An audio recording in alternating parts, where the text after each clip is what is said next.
Hello, Knife Yak here. Today I'm going to show you how I make the lanyards that I mentioned in my previous video using 550 parachute cord. We're going to start with a piece of cord about 2 feet long, maybe a tad longer. This is just a little over 2 feet long. I'm going to double it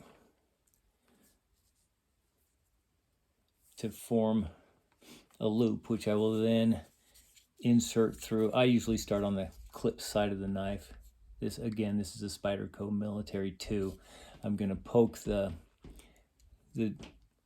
loop through the lanyard tube like that.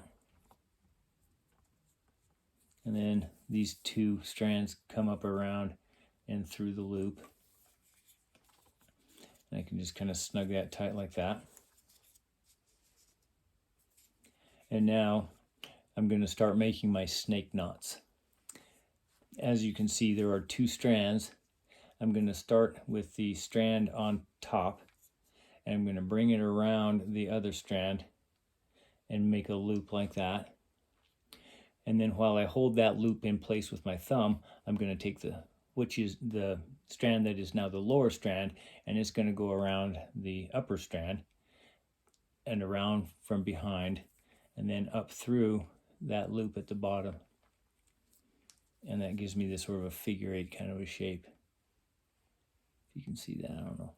So anyway, I'm going to yank that tight, give it a good tug like that, and that forms the first snake knot. All right, now I'm going to make another one just like that. So I'm going to take the strand on top, going to bring it around underneath and behind the other strand, hold the loop in place. Then I'm going to take the lower strand around and from behind and up through the lower loop, kind of adjust it so it's down against the other previous knot, and then pull that tight. And we'll do another one, starting with the upper strand around the lower strand. Take the lower strand up around the other strand, up through the loop at the bottom. Cinch it down, pull it tight. Now we have 3 snake knots. And now I'm going to do one more. Upper strand comes around the lower strand. Hold it in place with my thumb. Bring the other one around from behind and up through the lower loop. Adjust it downwards against the others.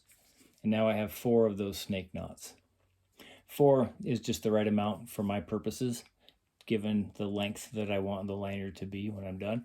So I make 4 of those normal snake knots. Now I'm going to make 1 more snake knot, but this one's going to be double.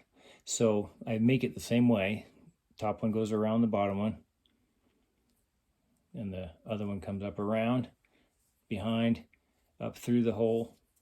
And now, before I cinch it down, I'm going to make another by doing the exact same thing. So I take the one on top, it comes around the same way, comes through the top hole.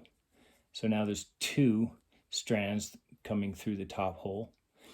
I'm going to hold both of those in place.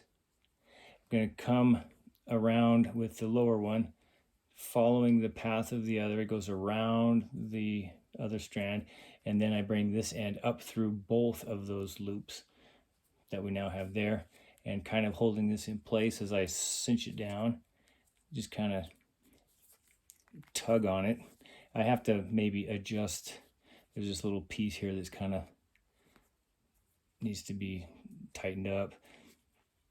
So I just kind of pinch it and poke it and fidget with it a little bit to bring all the strands around where I want. Okay, there we go. So now I have this strand at the end, which is, or I should say this knot at the end is just a little bit wider than the others, and that serves as a nice little handle to grab hold of when I pull the knife out of my pocket. And you can experiment with the length of the loop to get just the right amount of hang or slack that you want. And So yeah, yank that one nice and tight, and then you trim down these ends to the length that you want, and you burn the ends with a cigarette lighter to prevent the cord from unraveling. And this is a good lanyard that can be easily removed, or you can replace it as you need. It's easily done. It's a very convenient way to use the lanyard when you want it and remove it when you don't, and just put it back when you're done. And there you go. That's how you do it. Thank you for watching.